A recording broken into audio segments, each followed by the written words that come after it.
Hello, welcome from wherever you're joining me.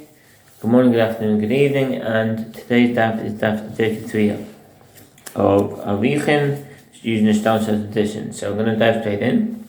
It says, the Gemara objects.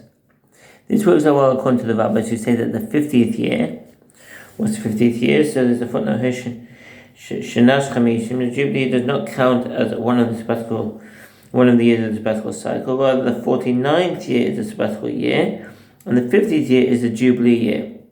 And the 51st year starts the next 7-year cycle. There's Arakhin according to the opinion of the rabbis, not Rabbi Yehuda. There's a tradition of the Gaonim that from the destruction of the temple, one does not count the 50th year at all. Instead, every 7 years is a sabbatical year without a break. And this is the accepted practice. That's in the Rambam Sefer Zerayim, Shemitah V'Yovel 10:5-7. It's the case of Mishnah there. Shulchan Aruch Mishpat 6:7-1. It did not include the count of the sabbatical cycle years, and it was therefore necessary to count the Jubilee year. But according to Rabbi Yehuda, who says that the 50th year is counted for here and there, and for there, it is both the 50th year of the previous cycle and the 30th year of the subsequent cycle. Why do I need for them to count the Jubilee years? If the Jubilee year is not in effect, it's enough to count the sabbatical years. The Gemara explains that bright is certainly not in accordance with the opinion of Rabbi Yehuda. The Gemara asks, and did they count sabbatical years and Jubilee years once the tribes of Reuben and Gad and half the tribe of Manasseh were exiled? And it's been written that Jeremiah, who lived many years later, said, at the end of the 7 years you shall let every man his brother that is Hebrew that has been sold unto you and has served you 6 years, that you shall let him go free from you, but your father did not listen to me, nor incline the ear. Jeremiah 34:14. And I'll continue and discuss this verse. Why does it state at the end of 7 years you shall let you shall let go every man? But isn't it written in the same verse and has served you 6 years? And Naaman by Yircha said the verse referring to two separate individuals. The phrase and has served you 6 years is referring to the typical Hebrew slave who was sold, who goes free after 6 years in Exodus 21:2. And the phrase at the end of 7 years is referring to a slave whose ear was pierced. Vesheva Menirza. Some commentators suggest that the phrase at the end of 7 years should be interpreted as though it stated at the end of 7 Sabbaths of years, or the end of 7 sets of 7 years. And sometimes the verse will omit a word that should be repeated. Mahash is another example of the phenomenon. Within all, to extend this tenure, such an individual may slave until the Jubilee year, even if that is the following year, i.e. the end of the 7th year. If so, the verse indicates that the Jubilee year was in effect in the time of Jeremiah, even though the tribes of Reuben, Gad, and Half were exiled. Remind says that verse was not stated by Jeremiah in the form of a command, rather it is written in the form of a reproof. That is, the prophet Jeremiah saying to the Jewish people, did you send free the pierced slave when the Jubilee was observed? The Gemara asks, but isn't it written there, and they listened and let them go? Jeremiah 34:10. So if we let them go, what was the question? The verse appears before the statement of Jeremiah and forms part of the background to Jeremiah's prophecy. The chapter describes how King Zedekiah made a covenant with the people that they should emancipate their slaves, and they did so, as stated in this verse. The covenant enslaved them again. While this verse does not prove that Jeremiah was dealing with pierced slaves, it does show that his prophecy, which refers to slaves as well, had powerful ramifications at the time. Some commentaries state that the Gemara's proof is not from the halacha of a pierced slave, but from the very fact of sending away slaves, as the halacha of the Hebrew slaves observed only when the Jubilee is practiced, and that's in the Re'em Horowitz. Evidently, the entire passage is referring to matters occurring in the present. Rather, Rabbi Yochanan said, indeed, the Jubilee year was not in effect once the tribes of Reuben, Gad, and half the tribes of Manasseh were exiled, but Jeremiah brought back all the exiled tribes. Rabbi Yochanan, Yirmiyah, Hecher, Ziran, V'chulu. It seems that the Gemara cites Rabbi Yochanan's statement here in explanation of how Jubilee years were counted in the Second Temple period as previous, suggesting that they counted these years in order to sanctify the sabbatical years was rejected, at least according to the opinion of Rabbi Yehuda. Some commentators conclude from here that certain members of each tribe returned with Ezra, and they dwelled in their portion and did not intermingle. This is why the Jubilee was observed by Torah law. Rabbeinu Tam, Yasha 123, see Tosfos 31b. The content of Rabbi Yochanan's statement serves only to explain how the Jubilee was observed in the days of Jeremiah. None of the 10 tribes returned at the time of the Second Temple, as they were exiled once again to places where they were originally exiled. Arichala, Habor, and the cities of Medesi, 2 Kings 18:11. According to this opinion, the Jubilee was not practiced during the Second Temple period by Torah law. Rather, they counted the Jubilee years by rabbinic law in order to consecrate Sabbath years by Torah. That's in the Roman Sefer Gittin 36a. Josiah, son of Ammon, ruled over them. And from where do we derive that Jeremiah brought them back? As it is written, for the seller shall not return to that which he has not sold. Because 7:13, Ezekiel prophesied that there will come a time when fields will not be returned to the owners in the Jubilee. And now is it possible that the Jubilee has already been nullified, and yet the prophet is prophesying that it will be annulled in the future? Rather, this teaches that Jeremiah brought back the exiled tribes. And from where do we derive that Josiah ruled over the 10 tribes exiled by Assyria? As it is written, and as Josiah turned himself, he spied the sculptures. Then he said, what monument is that which I see? And the men of the city told him, it is the tomb of the man of God who came from Judah and proclaimed these things that you have done against the altar of Bethel. And 2 Kings 23:16-17. Now what connection does Josiah, king of Judah, have with the altar of Bethel? A city in the kingdom of Israel. Rather, this indicates that when Jeremiah brought back the 10 tribes, Josiah ruled over them. Naaman by Yitzchak said, the fact that the tribes returned may be derived from here. Also, O Judah, there is a harvest appointed for you, when I would return the captivity of my people. Hosea 6:11. That is, when the 10 tribes will return from their captivity, the king of Judah will rule over them. There's a footnote here. What does it mean? Also, O Judah, there is a harvest appointed for you. Gam Yehuda Shas Katzir Loch. Some commentators explain that the term Kazir, should be understood as Kazin, a captain, as the letters Resh and Nun are interchangeable. Accordingly, the verse is saying that Judah will be captain over the 10 tribes. Alternatively, the verse is referring to a planting of seeds that will produce fruit that will ultimately be harvested, i.e. the return of the 10 tribes. See the Radak on Hosea 6:11. Yet others interpret harvest as a negative term. At the end of the kingdom of Judah, and the kingdom of Judah will also arrive when God will return the captivity of his people, i.e. when the 10 tribes return as described here, and then they will once again be exiled together with Judah. And that's in the Rosh, cited in the Shittim Ushu Beses. Now we move to the Mishnah. With regard to the houses of the unwalled courtyards, with regard to one that sells a house of houses of the unwalled courtyard, or sells a house in a city that is not properly surrounded by a wall, one accords it the exceptional provisions that apply to the houses and walled city and the exceptional provisions that apply to fields. How so? It is redeemed immediately, like the sale of houses and walled cities. If 12 months elapsed without it being redeemed, he may redeem it until the Jubilee year, like in the sale of fields. And when he redeems it, he calculates the per annum deduction from the sale price. If the Jubilee arrived and the house was not redeemed, it returns to the owner without payment in accordance with the halacha field. And that's from the Rambam Sefer Zerayim Hilchot Shemitah V'Yovel 12:10, mentioned in Torah Leviticus 25:31. I.e. houses in villages that are not surrounded by walls, one accords them the exceptional provisions that apply to houses of walled cities and the exceptional provisions that apply to fields.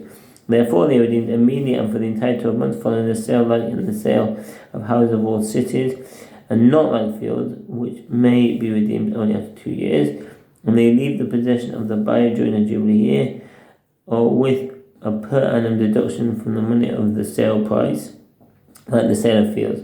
By contrast, houses of walled cities become the possession of the buyer in perpetuity after 1 year, and if they are redeemed within 1 year, within a year one pays the full sale price. The sages taught the verse states, but the houses of the courtyard that have no wall about them shall be reckoned with the field of the country. They may be redeemed, and they shall go out in the Jubilee. In Leviticus 25:31, the verse juxtaposed houses of unwalled courtyards to an ancestral field, just as an ancestral field leaves the possession of the buyer in the Jubilee year, or with a per annum deduction from the money of the sales price. So two houses of unwalled courtyards leave the possession of the buyer in the Jubilee year, or with the per annum deduction from the money of the sale price. The Bride continues, if one derives the halacha from an ancestral field, and just as an ancestral field may not be redeemed less than 2 years after its sale, so too houses of unwalled courtyards may not be redeemed less than 2 years after their sale. Therefore the verse states that they may be redeemed, indicating that they may be redeemed immediately. The Bride continues, since you have recorded houses of unwalled courtyards, the exception provision applies to fields, and the exception provision applies to houses of walled cities, one might have thought that they did not leave the possession of the buyer in the Jubilee. Therefore the verse states, and they shall go out in the Jubilee. The Gemara asks, what is the Tana of the Bride saying in the last clause? Why might one think that such houses do not leave the possession of the buyer in the Jubilee year? After all, ancestral fields leave the possession of the buyer in the Jubilee year, and the Tana teaches that the exceptional provisions of an ancestral field apply to houses in a unwalled courtyard. Arakhin said, the verse is necessary only for the case of one who consecrates a house among the houses of a unwalled courtyard and another redeemed it.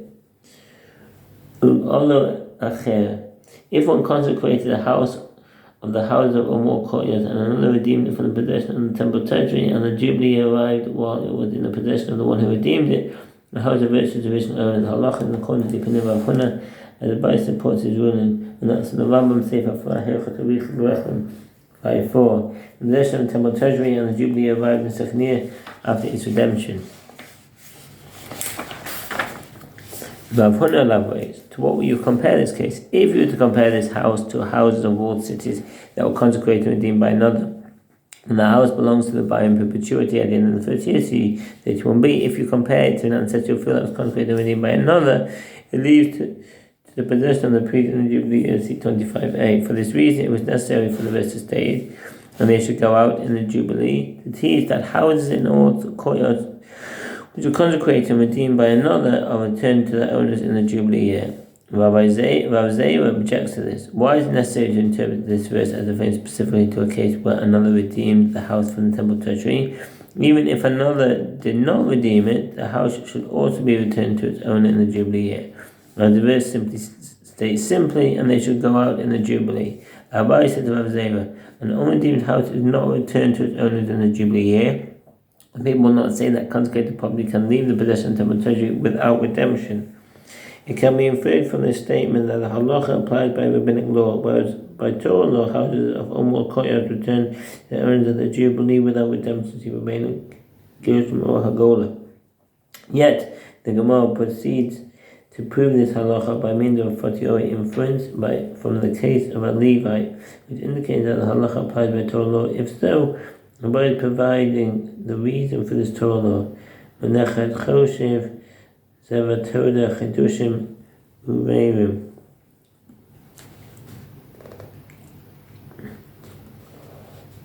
The Gemara adds, and from where do we derive that consecrated property does not leave the possession of the temple treasury without redemption? We derive from Allah with regard to a Levite.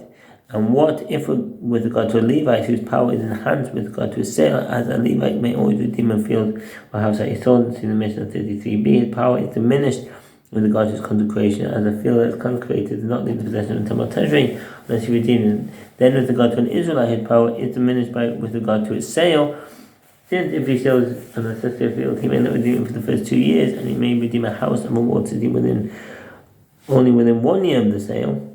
It is not logical that his power is diminished with regard to his consecration, and that if he consecrated a house and a walled courtyard, he must redeem it from the temple treasury before it enters his possession. The Gemara asks, and there with regard to Levite, from where do we derive that his consecrated property does not leave the possession of the temple treasury without redemption?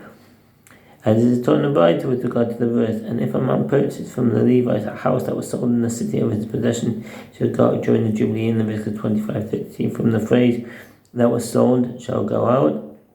I derive any item sold by Levite returns him in the Jubilee, even his slaves, real property and promissory notes. Therefore the verse states house in the city of his possession, which teaches that these items do not return to the Levite without redemption. The Braisa continues, what is the meaning when the verse states that was sold? The verse teaches that a house or field that was sold by a Levite leaves the possession of the buyer until the Levite's possession for free in the Jubilee year, but the consecration of a Levite does not leave for free in the Jubilee year, rather it leaves only with redemption. The Gemara notes, and Rav Hunu says that a house in an unwalled courtyard that was consecrated so to be redeemed by another returns to the original owner in the Jubilee year. Disagreed with Rabbi Ishaya. As Rabbi Ishaya says, all items were included in the command, and he will give the money will be assured to him. Leviticus 27:19. One who redeems an item from the temple treasury becomes its owner in all regards.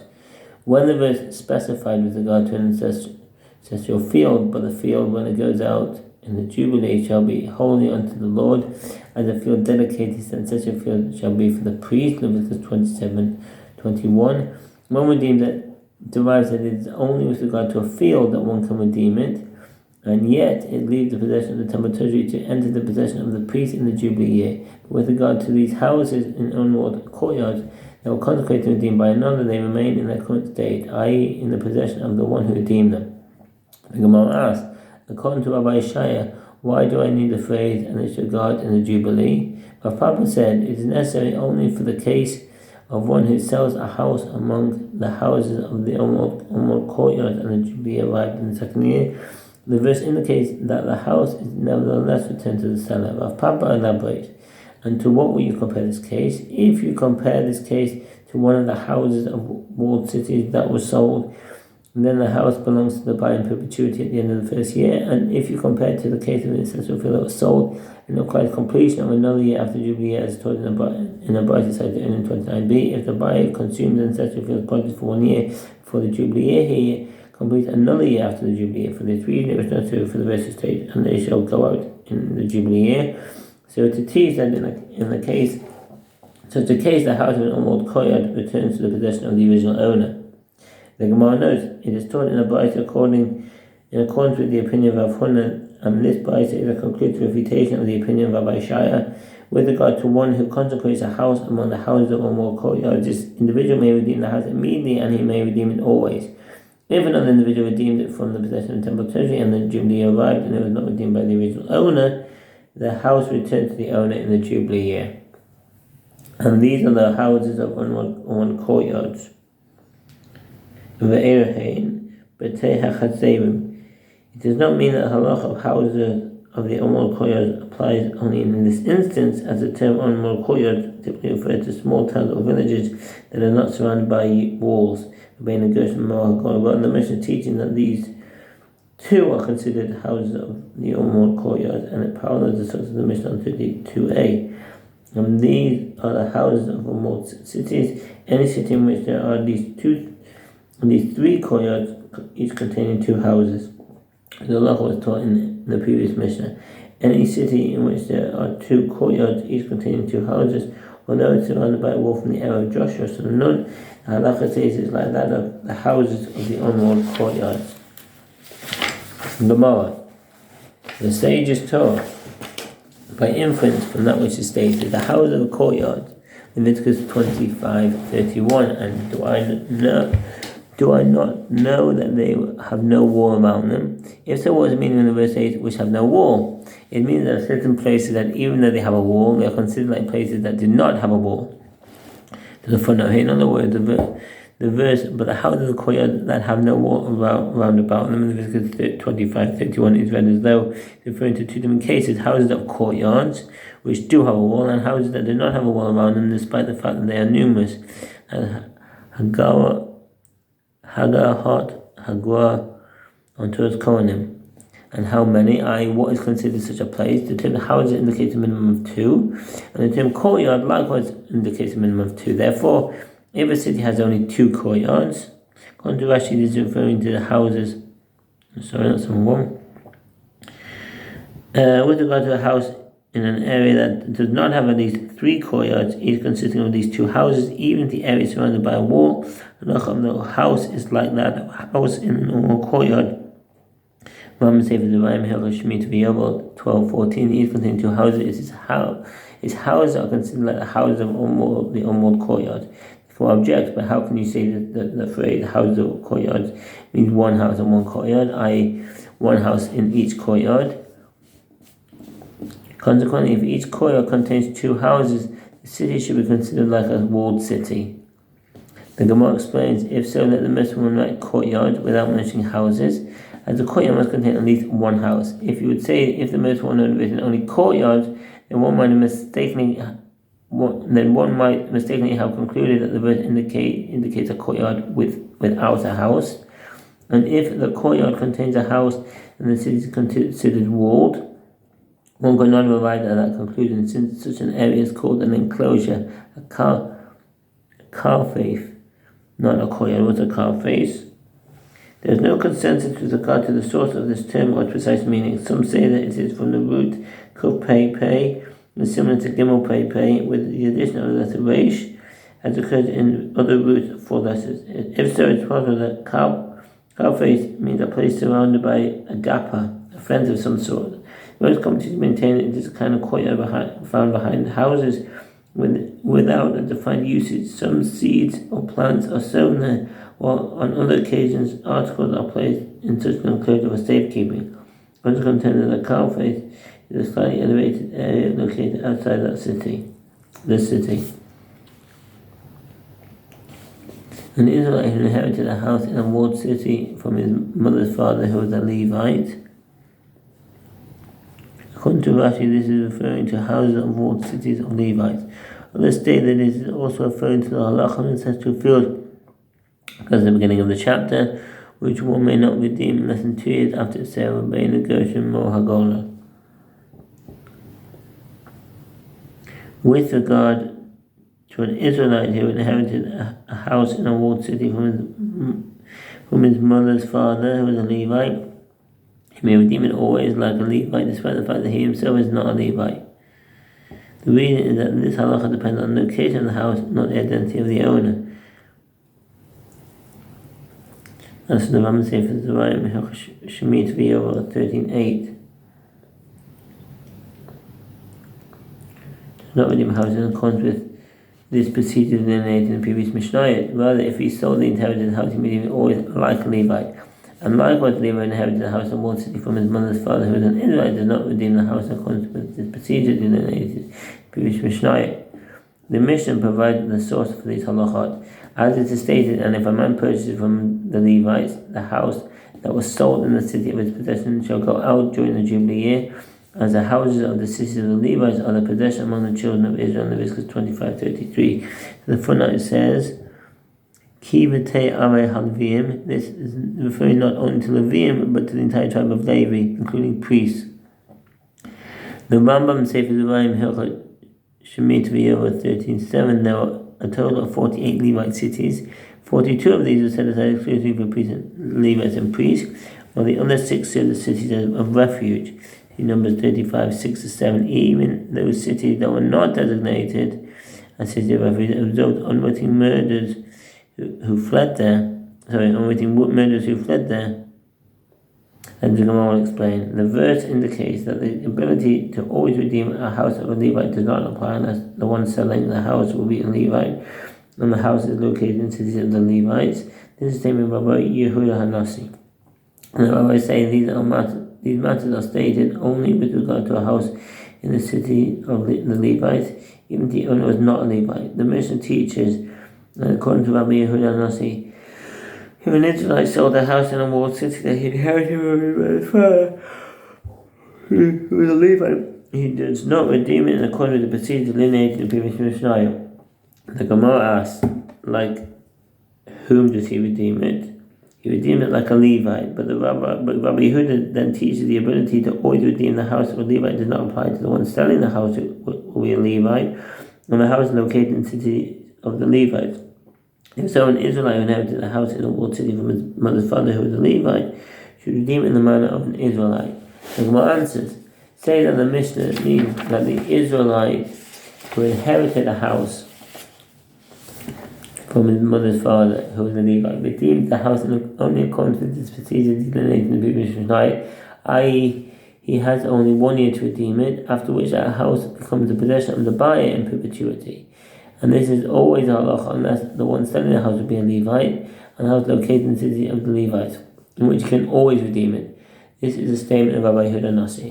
The Gemara asks, granted the house must be from the cities of the Levites as written, as the houses of the cities of the Levites are their possession. Leviticus 25:33, from where we derive that the one selling the house must be a Levite for these halakha to apply. The Gemara responds, as it is written in the same verse, and if a man purchases from the Levites, shall God join the Jubilee year. The verse is referring specifically to a Levite who sells his house. The Gemara adds that it is likewise taught in Baita, given that the verse already states, the Levite shall have a perpetual right of redemption, Leviticus 25:32. Why does the next verse state, and if a man purchases from the Levites? According to Rashi, the text here should read, and it is taught in a Baita. In other words, the Baita is cited as a source for the opinion of Rabbi Yehuda Nasi in the Mishnah. The last part of the Baita is the section which is relevant to the matter at hand, as it states from the Levites, which indicates and not all Levites, thereby excluding a Levite who was a son born from incestuous or adulterous relationship with Mamzer or Gibeonite. The same exclusion applies to an Israelite who is the son of the daughter of a Levite. Shall God join the Jubilee year? It is because one might have thought a Levite may always redeem from an Israelite the house that he sold, as this Levite's power was enhanced, in that he can redeem always, and that Israelite power was diminished, as he can redeem only within 1 year. But a Levite may not always redeem from another Levite, as this one's power with enhanced and another's power was equally enhanced. But the Levite may redeem only within 1 year of the sale. Therefore, the verse states, and if a man purchases from the Levite, which literally means, and if a man redeems from the Levite, which teaches that even a Levite who redeems the house purchased by another Levite can always redeem the house. The verse continues.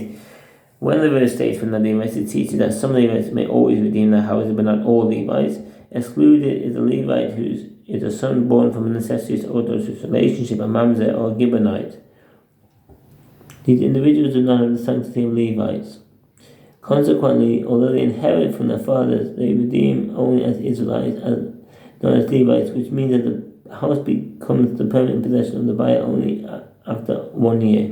Accordingly, the same applies to the son of a priest from a divorced woman, or a woman disqualified from marrying a priest, a halala or zona, like a woman who is engaged in intercourse with one forbidden to her. These individuals are always also disqualified from the priesthood, and therefore, although they inherit from their fathers, they redeem in according to the halakha of an Israelite.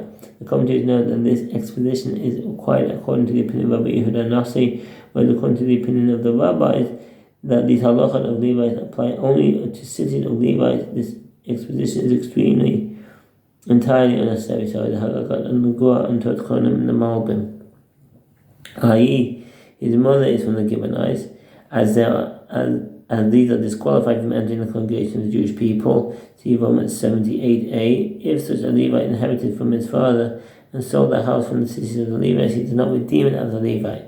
The Mishnah teaches, and the rabbis say, these matters are stated only with regard to a house in the city of the Levites, even if the owner was not a Levite. The Gemara explains, but according to the rabbis, we do not say that the ability to always redeem the house of a Levite does not apply unless the one in the house will be a Levite. Rather, the rabbis hold that anyone who inherits a portion in a Levite city may redeem that portion as a Levite, even if he himself is not a Levite.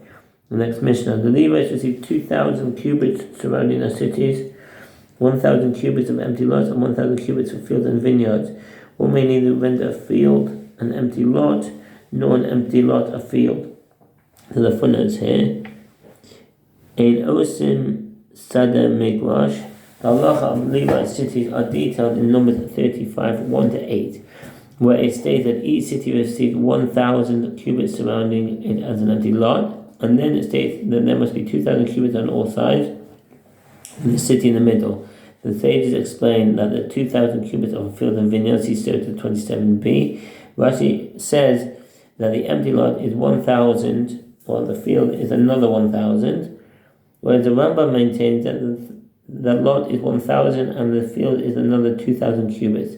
Say for the Ram Hilchot Shmit V'Yovel 13.2, the Ramam Bava Batra 24b. See the Ramban on number 35.6. According to Rashi, the lot is an area that is devoid of all settlement, sowing or planting which serves as to beautify the city. That's from based on the Baba Batra 24b. Conversely, the Ramban commenting the Mishnah states that the lot is for the settlement in the city, such as external neighborhoods of the sort, the houses, shepherds, and farmers. Nearby cities may not be made into open lots, nor may the open lots be made into cities. Similarly, the open lots of such cities may not be made into field, nor its field into an open lot. This is derived from the verse, but the fields of the open land about the city may not be sold in Leviticus 25:34, and it is a tradition that the sale refers to changing the status of these areas. The halacha applies to other cities in Eretz Yisrael as well, and according to the opinion of the Rabbi Rama Sefer Zerayim, Shmit V'Yovel 13:4-5, you can Mishnah in the Rabbis there. Rabbi Elazar said, in what case is the statement said? It applies in the city of the Levites. According to the opinion of the first time, there is no difference between the various cities, and even in cities of Israelites, one may not change the state at all to turn part of the city into a lot. Also, Rashi writes that this is referring solely to walled cities, not to other cities of Israel, Shuvah 16a. Others add that this requirement applies only to Eretz Yisrael, whose appearance must be preserved, but not outside Eretz Yisrael, and that's the Rambam Bava Batra 24b.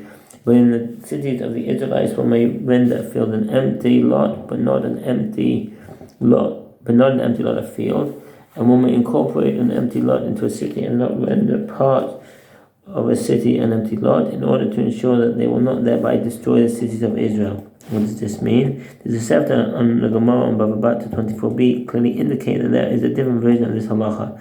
One may render a field an empty lot and an empty lot a field. Some later commentaries accept a similar version in the Mishnah here in Birkat HaZeva and Sisan Kadoshim and Nochash.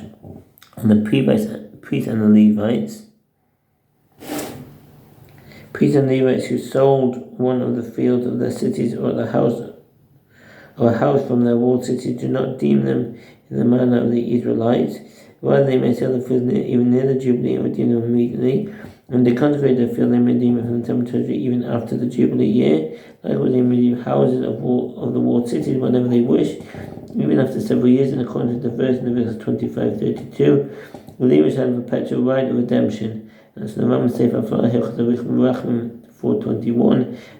Sefer Zerayim Shmit V'Yovel 13:7. May sell their fields and houses always, and may redeem them always. The Gemara will cite several explanations of the clause, may redeem them always. With regard to the first clause, may sell their fields and houses always, the Rambam's commentary on the Mishnah states that referring to a field, they can sell it near the Jubilee year, and there is no need for the field to be in the buyer's possession for 2 years.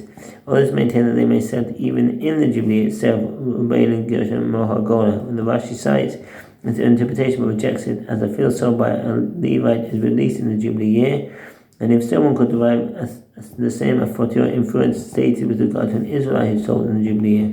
If the field that was already sold leaves the buyer's possession in the Jubilee year, it is not logical that a field that was not yet sold should be not sold in the Jubilee year. See 29b. Instead, Rashi explains that the clause may sell their field and houses always is stated merely apropos the other clause, may redeem them always, just as stated with regard to priests and Levites, that they may consecrate always and redeem always. 26b.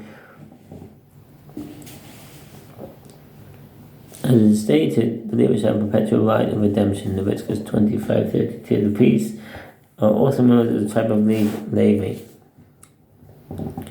The Mishnah teaches that Rabbi Elazar said, in what case is the statement said? It is in the cities of the Levites, but in the cities of the Israelites, one may render a field an empty lot, but not an empty lot of field. And one may incorporate an empty lot into a city, but not render part of the city an empty lot, in order to ensure that they will not thereby destroy the cities of Israel.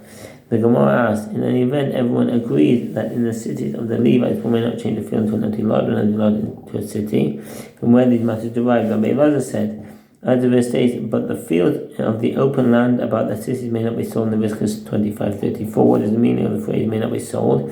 If we say it means that the field may not be sold at all, That cannot be correct, as from the fact that it is written, Levites shall have a perpetual right of redemption. In Leviticus 25:32, one learns by inferring that the field may be sold. Rather, what is the meaning of the phrase may not be sold? It means that a field, an empty lot, or a city may not be changed from its current status. The Mishnah teaches, the priests and Levites may sell their fields and houses always and may redeem them always.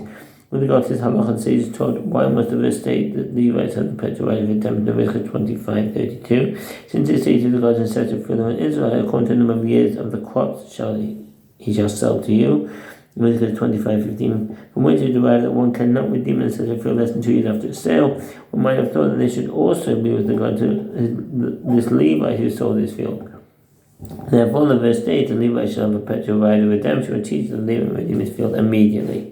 Furthermore, since it is stated about the field when it goes out in the Jubilee year shall be holy to the Lord, as the field dedicated and such a field should be for the priest in Leviticus 27:21, one might have thought that this should also be so with regard to this Levite who consecrated his field. Therefore, the verse states that the Levite shall have a perpetual right of redemption, which teaches that the field of the Levite is not unfit to the possession of the priest in the Jubilee, rather the Levite may always redeem it from the temple treasury. Additionally, since it is stated, and if it is not redeemed until the passage of a full year for him, then the house that is in walled city shall stand in possession of the one who bought in perpetuity. 27:30. One might have thought that this should also be so with regard to this Levite who sold his house in a walled city. Therefore, the verse states that Levite has a perpetual right of redemption, indicating that the Levite may always redeem his house. The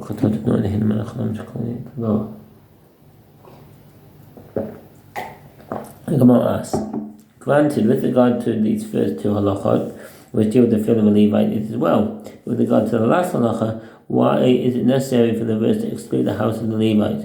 Do Levites have houses of walled cities? But isn't it taught in the Bible with regard to these cities? These of refuge may not be made in large towns or cities, rather they must be medium-sized towns. This halacha is in accordance with the ruling of the Bible, and that's in the Rambam Sefer Nazich Nechad V'Sich Ushmirat HaNefesh 8:8. Given to the Levites, one does not establish them, neither in small villages nor in large cities.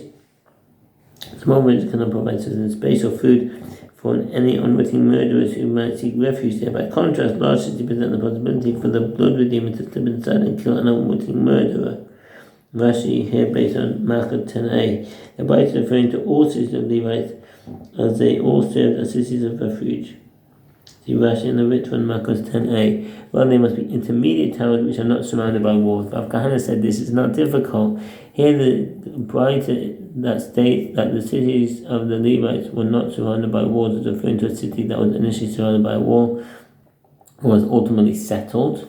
What does this mean? A city is called a walled city only if it was surrounded by a wall and the courtyard was built inside.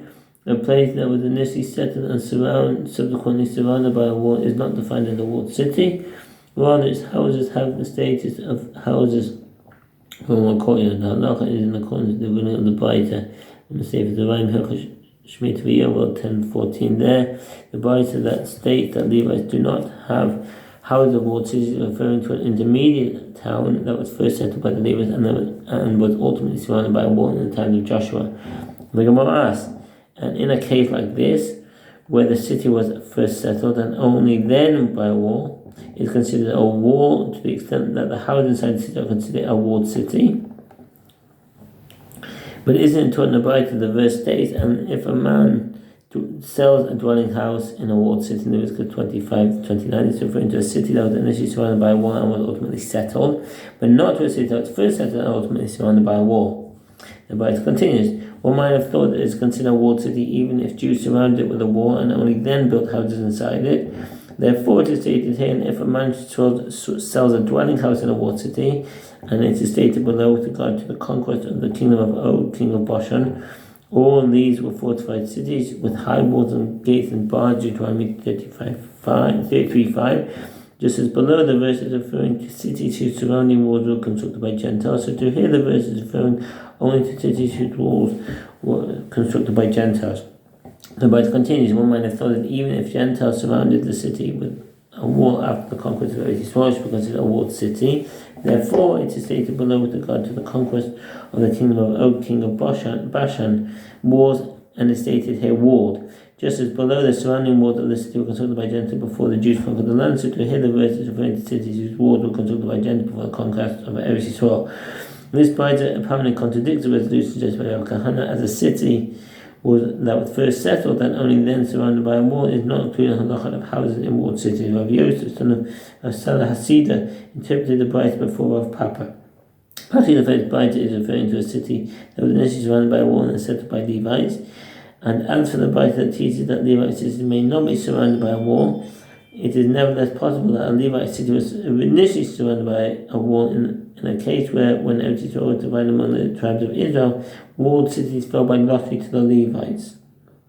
Some commentaries explain that the Braita is referring to a walled city that a Levite received an inheritance from his mother's father, an Israelite, that's no Rabbeinu, Gershom, or Hagolah. So that was the end of Daf 33. Now Daf 34 is one Omid to finish the chapter of the Masechta. So I'll go through that and the summary and the Hadran at the end. Both they and the empty lots. In other words, the cities came into the possession of the Levites in a whole state, surrounded by a wall and with empty lots. Some commentaries explain that the phrase "they and their lots" means in their walls, the Bein Gershom or Hagolah. This is problematic, as the Gemara does not mention walls here. Others suggest that this is referring to a medium-sized town that came into possession of the Levites, and within that town there was a small walled area, like 3 courtyards with 2 houses. According to this interpretation, the phrase "stand to be dismantled" is referring to the small area that is slated to be destroyed because it is located in an area designated for the empty lot. And how is now that David responds at 49. The Gemara objects, but they and the lots shall be dismantled. Tosfos asks, what difference does this make? After all, we learn that any city that's surrounded by a wall in the days of Joshua is considered a walled city, even if its wall has fallen. They answer that there is an opinion that does not accept that conclusion in C32b. They further suggest that as the wall will be dismantled, it is considered already destroyed and the Jews entered the Eretz Yisrael. Or they reject the basis of this question entirely and maintain that such cities are not considered surrounded by a wall from the days of Joshua, known as their walls were already dismantled in Joshua's time, says the Gemara. As the city of the Levites may not be surrounded by a wall, how then can such a city be considered surrounded by a wall? Rashi said, nevertheless, it is necessary for the Braita to teach that if a Levite sells a house in such a city, he may always redeem it. And it might enter your mind to say, when the walls are dismantled, then they are dismantled, but as long as they remain standing, if houses in the city are sold and are not redeemed within 1 year, let them belong to the buyer in perpetuity in accordance with the halacha of houses of walled cities. Therefore, the Braita teaches us that this is not the case. The sages taught the verse states, with regard to one who consecrates his ancestral field for favor to redeem before the Jubilee year, but the field, when it goes out in the Jubilee year, shall be holy unto the Lord. As a field dedicated, his ancestral field should be for the priest.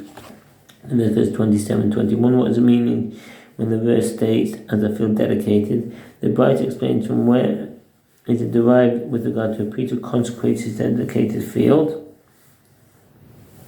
If a priest owned a dedicated field that he received after the Jubilee and he dedicated it, the field is dedicated and it goes out to the possession of the other priest. The Rambam's ruling follows the version of the text that states, a priest who dedicated his field, Rambam Sefer Flah Hilchot Rechem 6:6, Kuli Halacha. A field that was dedicated to the priest by an Israelite and the Jubilee arrived, they may not say, since the field that was consecrated by its owners and was not redeemed leaves to the possession of the priest in the Jubilee year, and the field that I consecrated is already my possession, it is therefore mine. The Braita continues, and this is the halacha despite the fact that the claim of the priest is based on a logical inference. If I acquire the field of others that were consecrated and not redeemed before the Jubilee year, then with regard to my own property shall I not all the more so acquire it. Therefore, the verse states, as the field dedicated and set field should be for the priest, which teaches that this is not the case. The Braita elaborates, but what have we learned about a consecrated ancestral field from a dedicated field from now? The Torah does not expressly state the halacha with regard to dedicated field. Rather, the case of a dedicated field came to teach a halacha with regard to an ancestral field, and it turns out that in addition, it derives halacha from that case. I.e., the verse juxtaposes a dedicated field of a priest to the ancestral field of an Israelite. Just as the ancestral field of an Israelite that was redeemed by a priest from temptation leaving his possession at the divided the Jubilee and is divided among all the priests. See 25a. So too, the dedicated field of a priest that he consecrates leaves from his possession and is divided among his brothers, the priest at the beginning of the Jubilee. The Gemara analyzes this part. So the Master said, and this claim of the priest is based on local inference. If I acquire the fields of others that were consecrated, then with regard to my own property, should I not acquire it all and more so? The Gemara asks, are these cases comparable? There, with regard to a certain field that was consecrated and leave to the possession of the priest, he may acquire it as one of the priests. Whereas here, with regard to a dedicated field that he consecrated, he seeks to take the entire field for himself. And so there is no need for the verse to teach that the priest may not do so. Rami Bahama said, nevertheless, the verse was necessary, as it might enter your mind to say that since it is written that every man's holy thing shall be his, in Numbers 5:10, a priest who brings an offering is entitled to sacrifice it himself on any day of his choosing. He may even sacrifice his own sin offering or guilt offering and achieve atonement for himself. Furthermore, he may take its skin and consume the portions that go to the priest. Rambam Sefer Vod Hilchot Kli Hamikdash 4:7. From which is derived that a priest who brings an offering may sacrifice and take for himself those portions intended for the priest, and he is not required to give them to the members of the current priestly watch. Perhaps this too, I dedicate the field that he consecrated is considered like his hallowed thing that may take for himself. Therefore, the verse serves to indicate that this is not the case. The Gemara asks, are these cases comparable? His hallowed things, i.e. offerings brought by the priest, are not his possessions. Rather, the priest received the priestly portion from the table of the Most High in exchange for performing his sacrificial rites. Here the priest seeks to return the field to his possession. Rather, Rav Naaman said the verse was necessary, as it might enter your mind to say that since it is written with regard to the field of Levites and priests, for that is their perpetual possession, Leviticus 25:34, from which is derived that if a priest consecrates an ancestral field, he may always redeem it. So too, this dedicated field received by the priest is also considered an ancestral field, and if he consecrates it, he may always redeem it. The juxtaposition of the dedicated field of a priest to the ancestral field of an Israelite teaches us that this is not a halacha. And the verse states ancestral field shall be for the priest in Leviticus 27:31. The verse teaches that with regard to an ancestral field of a priest that he inherited from his father, yes, it remains in the possession of the priest in perpetuity, but with regard to his dedicated field, it does not remain in his possession in perpetuity, but is divided among the members of the priestly watch, starting at the beginning of the Jubilee year. Baruch Hashem, that's the end of that daf, and then the Masech. So do a quick summary to that chapter, to chapter 9. With regard to one who sells an ancestral field, the halacha is that although he is permitted and in fact commanded to redeem it, he may not do so within 2 years from the day of its sale. This restriction applies both to seller and buyer. That is, the seller may not attempt to convince the buyer to return to him before the 2 years elapse, nor may the buyer keep his purchase for less than 2 years.